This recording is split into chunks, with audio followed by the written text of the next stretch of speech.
एक चुटकी ईमानदार। गांव के एक छोटे से बाजार में रामू नाम का एक गरीब लड़का पकोड़े बेचता था। उसकी उम्र सिर्फ 14 साल थी, लेकिन मेहनत और ईमानदारी उसके खून में बसी थी। वह हर सुबह 4 बजे उठता, आलू उबालता, मसाले तैयार करता और फिर बाजार में आकर अपनी छोटी सी ठेली पर पकोड़े बेचता। एक दिन एक अमीर साहब, जिन्हें शहर के बड़े व्यापारी के रूप में जाना जाता था, रामू के पास आए। उन्होंने 100 का नोट दिया और कहा, 10 रुपये के पकौड़े देना। रामू ने झट से पकौड़े दिए और बाकी पैसे लौटाने लगा। तभी किसी ने उसे पुकारा और वह पलटकर बात करने लगा। लौटते समय उसने साहब को 50 वापस कर दिए। साहब मुस्कुराए, पकौड़े लेकर चले गए। लेकिन कुछ ही मिनटों में रामू का चेहरा उतर गया। उसे याद आया कि साहब ने 500 दिए थे और उसने गलती से सिर्फ 50 लौटाए थे। बाकी 16 देने भूल गया। रामू बेचैन हो गया। उसके लिए 440 बहुत बड़ी रकम थी, लेकिन उससे बड़ी उसकी ईमानदारी थी। वह ठेला छोड़कर दौड़ा दौड़ा साहब को ढूंढने लगा। काफी देर खोजने के बाद उसे वे बस स्टैंड के पास मिले। हाँफते हुए रामू ने कहा, साहब माफ कीजिए, मैंने आपको पूर्ण 440 कम लौटा दिए थे। और उसने पूरे पैसे उनके हाथ में रख दिए। साहब चौंक गए। वे बोले, बेटा, आज के जमाने में इतनी ईमानदारी, तुम चाहो तो ये पैसे रख सकते थे, मुझे तो पता भी नहीं चलता। रामू ने मुस्कुराते हुए कहा, साहब, पैसा चला भी जाए तो दोबारा आ सकता है, लेकिन ईमानदारी एक बार चली गई तो फिर कभी वापस नहीं आती।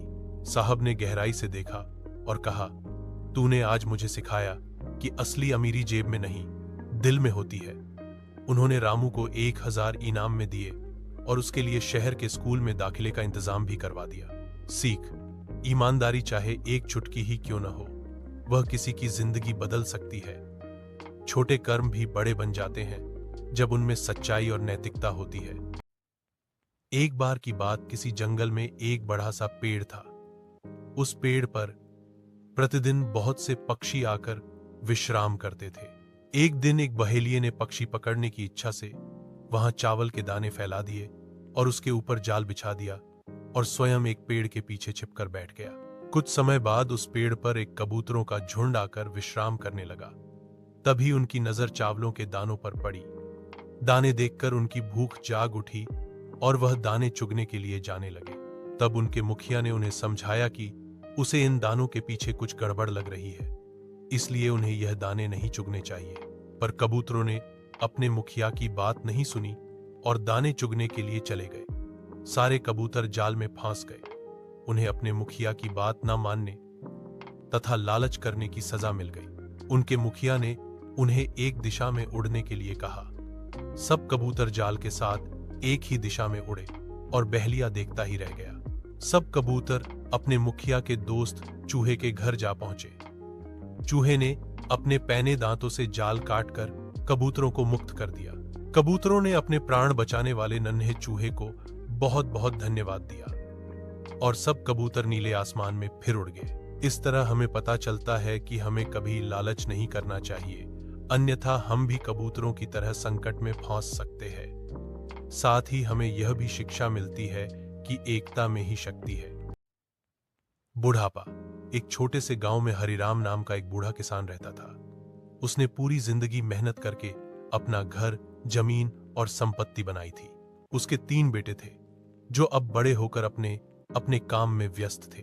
लेकिन जब हरिराम बूढ़ा हो गया और चलने फिरने में असमर्थ हो गया, तो उसके बेटों ने उसकी देखभाल में रुचि लेनी बंद कर दी। हर दिन कोई न कोई बहाना बनाकर बेटों में से एक दूसरे पर हरिराम की सेवा का बोझ डाल देता। कई बार तो उसे भूखा सुला दिया जाता।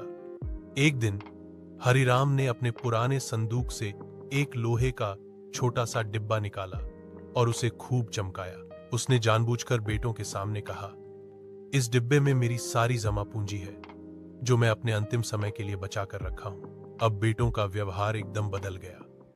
वे हरिराम की सेवा में लग गए। कोई उसे अच्छे कपड़े लाने लगा, कोई खाना और कोई हर सुबह उसकी दवाइयां देता। यह देखकर हरिराम मुस्कुराया। कुछ महीनों बाद हरिराम शांतिपूर्वक चल बसा। बेटे जल्दी जल्दी उस लोहे के डिब्बे को खोलने पहुंचे। लेकिन डिब्बे में कुछ नहीं था, सिर्फ एक कागज पर लिखा था, अगर सेवा पैसों के लालच से करोगे तो वो सेवा नहीं, स्वार्थ है। सीख, बुजुर्गों की सेवा धन के लालच में नहीं, प्रेम और कर्तव्य से करनी चाहिए। बुढ़ापा हर किसी का भविष्य है, जैसा व्यवहार हम आज करेंगे वैसा ही कल हमारे साथ होगा।